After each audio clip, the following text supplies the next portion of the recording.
Ang Hulagway sa Kadayawan Photo Contest ay isang patimpalak na parte ng Kadayawan Festival sa Davao. Ang kompetisyong ito ay isang pagkakataon na magamit ang kanilang husay sa fotografiya sa pamamagitan ng pagkuha ng mga litrato na mag-showcase ng ganda ng piyesta. Ang mga napiling litrato ay i-display sa Museo Davaoenyo.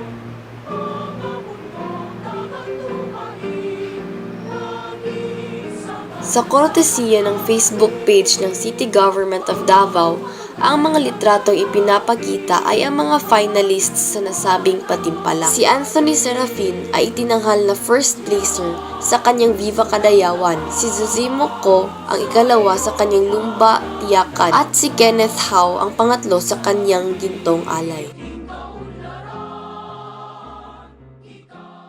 Ang Hulagway sa Kadayawan ay isang photo contest na naglalayon na ipakita ang kagandahan ng Kadayawan Festival. Ito po si Gwen Kaubang, nagbabalita.